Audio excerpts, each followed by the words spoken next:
नमस्कार, स्वागत है आपका बुलेटिन में। मैं हूं आपके साथ यशस्वी शुक्ला। रुक करेंगे खबरों का बाराबंकी से खबर, जहां पर बारिश के बाद सड़क की बदहाल तस्वीर सामने आई। हैदरगढ़ तीरगांव रोड का एक हिस्सा बारिश के पानी के दबाव में बह गया, जिसके चलते राहगीरों और वाहन चालकों की मुश्किलें बढ़ गई हैं। बताया जा रहा है कि सड़क के आसपास हुए अतिक्रमण के कारण जल निकासी बाधित हुए। पानी का दबाव बढ़ने से सड़क का हिस्सा धंस गया। सड़क पर पानी भरने के साथ आवागमन भी प्रभावित हो गया है। वहीं सड़क की बदहाली को लेकर स्थानीय लोगों में प्रशासन के खिलाफ नाराजगी है। लोगों का कहना है कि अतिक्रमण की जांच कराकर उसे हटाया जाए और जल निकासी की व्यवस्था दुरुस्त की जाए, ताकि दोबारा ऐसी स्थिति उत्पन्न न हो। सड़क क्षतिग्रस्त होने से आसपास के गांवों का संपर्क भी प्रभावित हुआ है। घटना के बाद विभागीय अधिकारियों ने मौके का निरीक्षण किया और स्थानीय लोग जल्द ही सड़क की मरम्मत और स्थायी समाधान की मांग कर रहे हैं।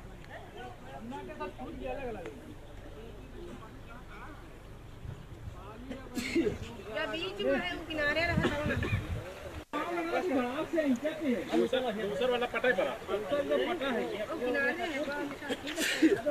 अच्छा घर में रखी तो करी फिर पानी चाहिए रखी दूसर वाली है इधर आ इधर नीमा के पास नहीं छूटी सब जुड़े दूसर वाला पटा है पटा है किनारे है अच्छा घर में रखी तो करी फिर पानी चाहिए रखी दूसर वाली है इधर आ इधर नीमा के पास नहीं छूटी सब जुड़े नीमा के साथ छूट गया अलग अलग बीच में है, किनारे रहा। हरियाणा के मुख्यमंत्री नायब सिंह सैनी ने प्रधान जगदीश सिंह चुंडा की अगुवाई में विभिन्न संगठनों और प्रतिनिधियों से मुलाकात की है। बैठक में पंजोखरा साहिब से जुड़े विषय को लेकर विस्तार से चर्चा हुई है। मुख्यमंत्री के साथ हुई बैठक सकारात्मक रही। जगदीश सिंह चुंडा के मुताबिक मुख्यमंत्री ने इस मामले में हर संभव मदद का भरोसा दिया है। बैठक के बाद एक बड़ा ऐलान भी किया गया है। जगदीश सिंह चुंडा ने कहा कि अब नहीं होगा। वही उन्होंने सभी संगठनों और साथ संकट से किसी भी तरह की अफवाहों से बचने और प्रदेश के हित में कार्य करने की अपील की है।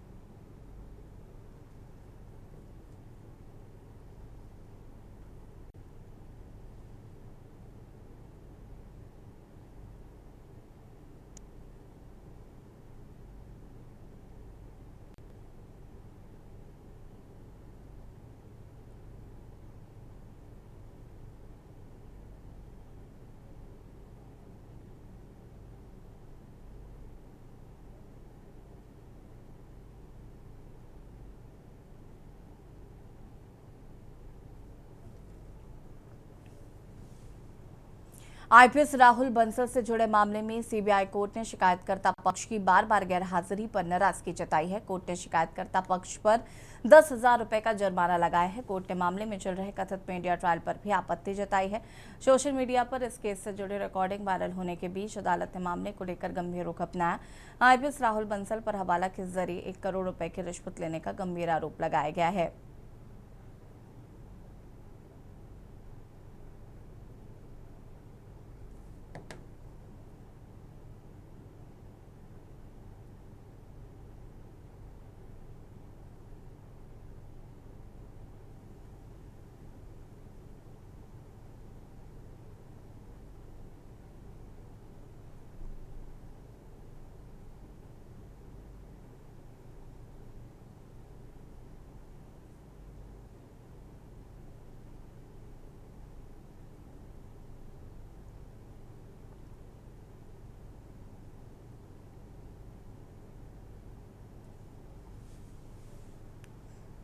नालंदा से मिड डे मील को लेकर हैरान करने वाला मामला सामने आया। नूरसराय के मध्य विद्यालय परासी में मंगलवार को मध्याह्न भोजन खाने के बाद 24 से अधिक छात्राओं की तबीयत बिगड़ गई। बताया जा रहा है कि बच्चों को मेन्यू के मुताबिक सोयाबीन और चावल परोसा गया था। खाना खाने के कुछ देर बाद बच्चों ने उल्टी और चक्कर की आने की शिकायत की, जिसके बाद अफरा तफरी का माहौल हो गया। मामले की वजह सामने आने के बाद हर कोई हैरान है। आरोप है कि रसोई घर में नमक और कपड़े धोने वाले सर्फ का डिब्बा एक ही जगह रखा हुआ था। बच्चों ने जब खाना खाने में नमक कम होने की शिकायत की तो रसोइये ने गलती से नमक की जगह सर्फ डाल दिया और वहां भोजन बच्चों को परोस दिया गया। खाना खाने के बाद बच्चों की तबीयत बिगड़ने पर उन्हें आनंद फानन में बिहार के अस्पताल में भर्ती कराया गया, जहाँ चिकित्सकों की निगरानी में उनका इलाज किया जा रहा है।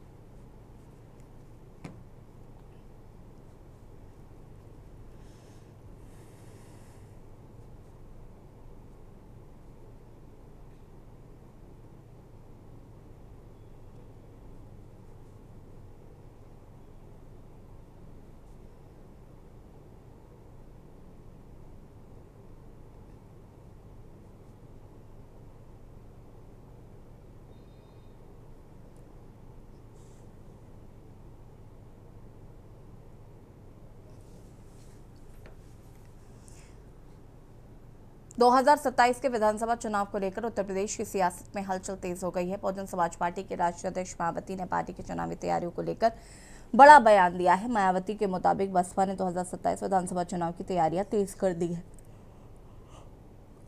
पार्टी का फोकस सर्व समाज में अपना जनाधार बढ़ाने और संगठन को मजबूत करने पर मायावती ने जोर दिया है। मायावती ने बताया कि चुनाव को लेकर उम्मीदवारों के चयन और उनके नामों की घोषणा की प्रक्रिया भी जारी है। ब्राह्मण समाज को पार्टी में उचित भागीदारी देने की तैयारी की जा रही है।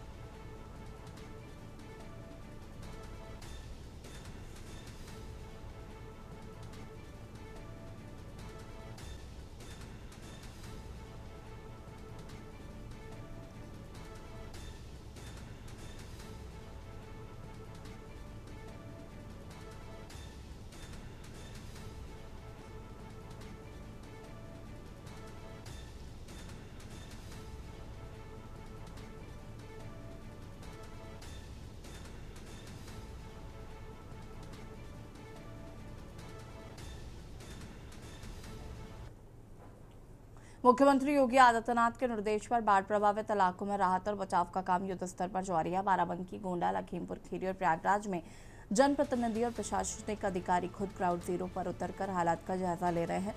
बाढ़ प्रभावित इलाकों में बसे लोगों तक राहत सामग्री पहुंचाई जा रही है। प्रशासन की टीमें जरूरतमंद लोगों तक फूड पैकेट और मेडिकल किट भी उपलब्ध करा रही हैं।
बाराबंकी में थाना सुबेहा पुलिस ने 2 दिन पूर्व ट्रैक्टर चढ़ाकर बुजुर्ग की हत्या और परिवार के लोगों पर लाठी डंडों से हमला करने के मामले में बड़ी कार्रवाई की है। पुलिस ने मामले में 5 आरोपी सूरज सिंह, पृथ्वीराज सिंह, मोहित और विजय प्रताप, संदीप सिंह और कल्लू उर्फ शिवकरण को गिरफ्तार किया है। पुलिस के मुताबिक आरोपियों की निशानदेही पर हत्या में इस्तेमाल ट्रैक्टर, 5 मोटरसाइकिल और 4 डंडे बरामद किए गए हैं। पुलिस अधीक्षक अर्पित विजयवर्गीय के निर्देशन में प्रभारी निरीक्षक बेचू सिंह यादव की टीम ने दबिश देकर आरोपियों को गिरफ्तार किया है। पुलिस के अनुसार गिरफ्तार आरोपी संदीप सिंह के खिलाफ हत्या, गैंगस्टर एक्ट और आयत अधिनियम समेत कई पुराने मुकदमे दर्ज हैं।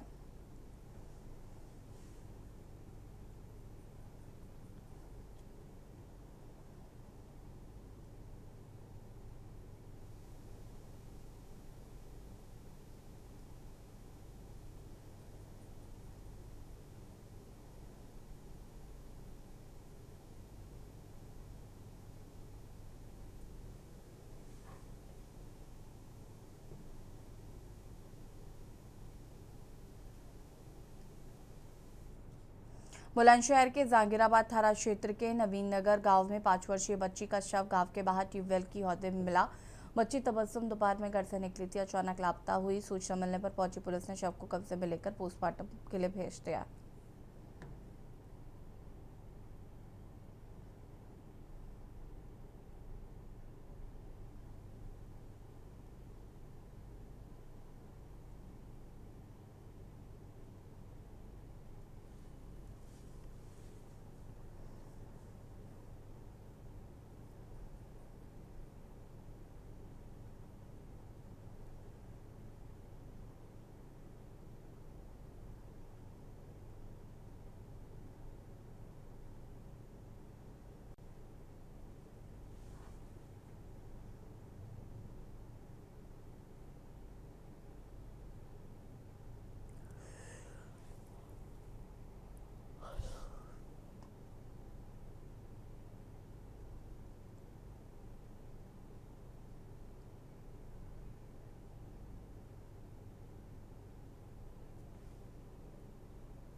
उत्तराखंड में आगामी चुनाव को लेकर कांग्रेस ने अपना मैनिफेस्टो तैयार करने की कवायद तेज कर दी है। मैनिफेस्टो कमेटी की बैठक में प्रदेश के लिए रोड मैप, जनता के सुझाव लेने की रणनीति पर चर्चा हुई।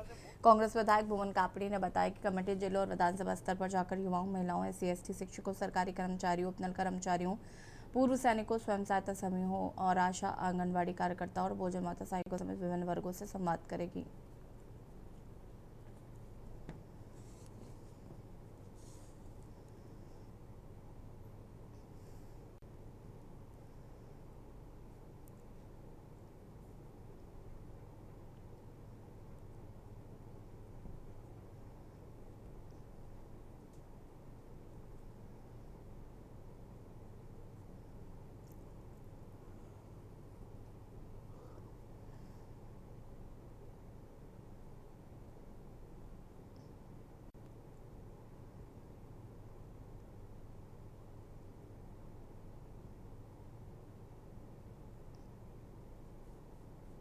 की मीटिंग कर रहे हैं और मैनिफेस्टो कमेटी आपके साथ हमारा क्या रोड मैप है इस पर बातचीत कर रहे हैं। इसमें मेरे साथ कन्वीनर जो है भकुंडी जी हैं और साथ में दसमाना जी, सुजाता पॉल जी और आदरणीय हमारे CWC के मेंबर सप्पल साहब मेंबर हैं। हम सब लोग मिलकर कोऑर्डिनेशन के साथ जो है कि घोषणा पत्र को बनाने के लिए चर्चा कर रहे हैं और ये घोषणा पत्र जन घोषणा पत्र होगा। हम जनता के बीच जाकर जनता की नब्ज टटोलकर वो क्या प्रदेश के लिए चाहते हैं, क्या होना चाहिए, उस पर चर्चा करेंगे। इसके लिए पहले हम जिले में जाकर हर वर्ग से मिलेंगे, युवाओं से, महिलाओं से, SC/ST के लोगों से मिलेंगे।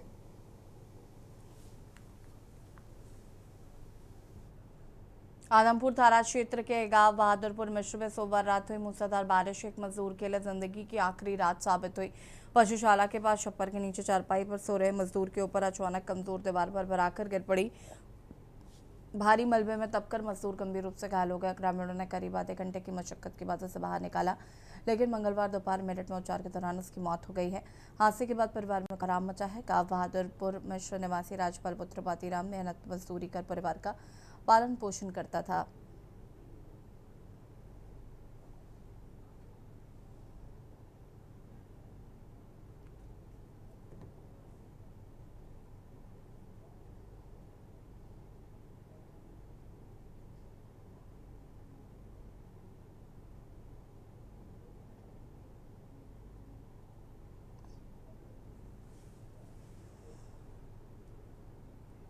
रामपुर के जौहर विश्वविद्यालय में ईडी ने रेड की है। बताया जा रहा है कि आजम खान से जुड़े कई ठिकानों पर ईडी की टीम ने एक साथ छापेमारी की। सुबह सुबह ईडी की टीम जौहर विश्वविद्यालय पहुंची, जिसके बाद पूरे इलाके में हड़कंप मच गया है। वित्तीय अनियमितता और मनी लॉन्ड्रिंग से जुड़े मामले में ईडी की जांच जारी है। ईडी के अधिकारी विश्वविद्यालय और आजम खान से जुड़े ठिकानों पर दस्तावेजों और अहम रिकॉर्ड की जाँच कर रहे हैं। सुबह से चल रही ईडी की इस बड़ी कार्रवाई ने रामपुर के सियासी प्रशासनिक गलियारों में हलचल बढ़ा दी है।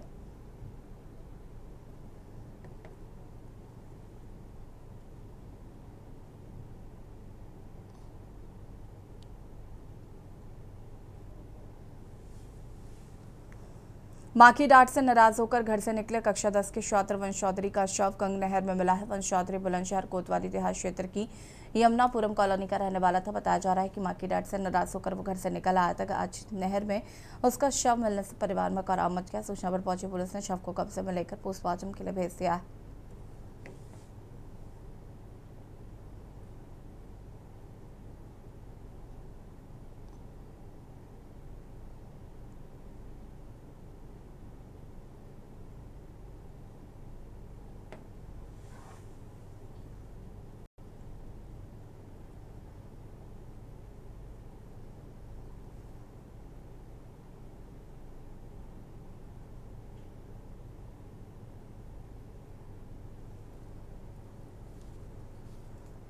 रायबरेली में कक्षा 5 में पढ़ने वाले दलित छात्रा से दुष्कर्म किए जाने का मामला सामने आया। बालिका घर के बाहर शौच के लिए गई थी।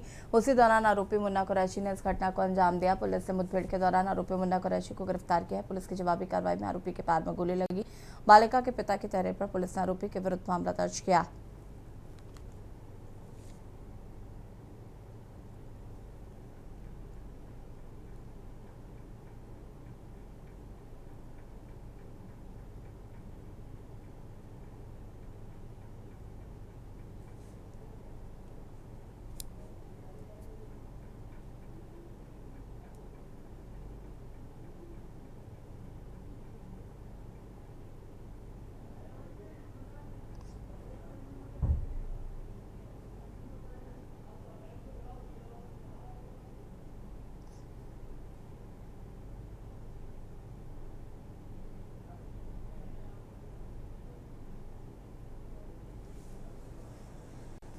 उत्तर प्रदेश और जापान के बीच औद्योगिक साझेदारी को नई गति देने के लिए बुधवार को नई दिल्ली में ताज पैलेस में यूपी जापान इन्वेस्टमेंट मीट 2026 का high level CEO round table सत्र आयोजित हो रहा है। 18 से 23 अगस्त तक चलने वाले इस आयोजन में जापान के 200 से अधिक उद्योगपति, सीईओ, बिजनेस लीडर्स और नीति निर्माता शामिल हो रहे हैं। मुख्यमंत्री योगी आदित्यनाथ की अध्यक्षता में होने वाले राउंड टेबल मीटिंग में निवेश, green hydrogen, renewable energy, electric mobility, semiconductor, advance materials, automotive components और डिजिटल इंफ्रास्ट्रक्चर जैसे क्षेत्रों में सहयोग पर चर्चा की जा रही है। मुख्यमंत्री प्रदेश में कार्यरत जापानी कंपनियों के सीईओ को सम्मानित करेंगे। उत्तर प्रदेश की औद्योगिक एवं अवस्थापना प्रगति पर वीडियो प्रस्तुति दिखाई जाएगी। जापानी निवेशकों का राज्य की नीतियों और उपलब्ध सुविधाओं की विस्तृत जानकारी भी दी जाएगी। ऑटोमोबाइल, हाइड्रोजन एनर्जी समेत कई सेक्टर में यूपी में निवेश की अपार संभावनाएं हैं। उन्होंने कहा कि यामानाशी के गवर्नर के नेतृत्व में जापानी प्रतिनिधिमंडल यूपी में निवेश को लेकर उत्साहित है। जापानी निवेश प्रस्तावों को जमीन पर उतारने में हम सफल होंगे। सीएम योगी ने बताया कि 22 अगस्त को जापानी प्रतिनिधिमंडल वाराणसी जाकर काशी विश्वनाथ के दर्शन भी करेगा। भारत जापान साझेदारी को यूपी में निवेश और रोजगार के अवसरों में बदलने पर जोर दिया जाएगा।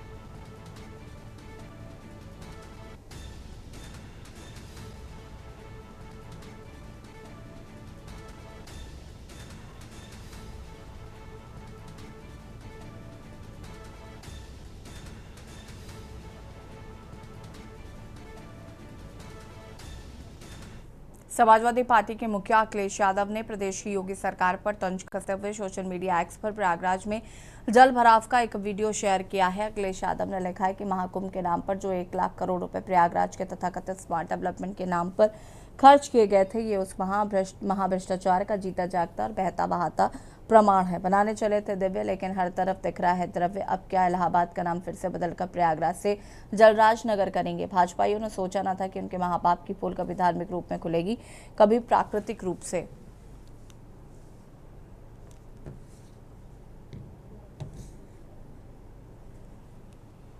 दो 2027 विधानसभा चुनाव से पहले उत्तराखंड में सियासी दलों ने कमर कस ली है। कांग्रेस पार्टी ने इस बार जनता से सीधा संवाद कर घोषणा पत्र तैयार करने का फैसला लिया है। पार्टी ने घोषणा पत्र के लिए आधिकारिक रोडमैप जारी करते हुए कई कमेटियां बनाई हैं और नेताओं को जिम्मेदारियां सौंपी हैं। कांग्रेस के अनुसार इस बार घोषणा पत्र बंद कमरे में नहीं बल्कि जनता के सुझावों के आधार पर बनाया जाएगा।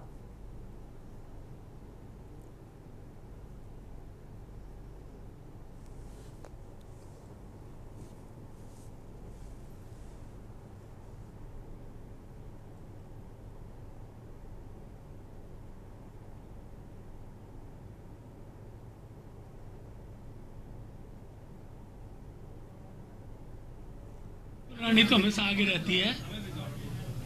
उनकी कमेटियां पहली बार नहीं, हर बार बनती हैं। पहले बनाने का उद्देश्य क्या वो कांग्रेस के लोग जानते हैं, लेकिन अभी हम अपने पूरे संगठन स्वरूप के साथ और जब तक जनता से फीडबैक चीज़ों का नहीं आता है तब तक आप किसी प्रकार का मैनिफेस्टो तैयार नहीं कर सकते हैं। हमने मैनिफेस्टो के लिए बैठकें हमारी चल रही हैं। कौन कौन से विषय अपने घोषणा पत्र में आने चाहिए, उन सब विषयों की चर्चा भी हम आज की बैठक हमने की है। सारा विषय मैं इसलिए नहीं बता रहा हूँ, कुछ बातें राजनीतिक दृष्टि से पार्टी के आंतरिक विषय की होती हैं, इसलिए सारे विषय के बाद ही हम अपनी सारी कमेटियों का गठन करेंगे। कांग्रेस की कमेटियों का असर ना तो जनता पे पड़ता है और ना उन कमेटियों का कोई रिजल्ट भविष्य में कहीं निकल के आता है। और बुलेटिन में फिलहाल इतना है। देखते रहिए के न्यूज़ इंडिया। नमस्कार।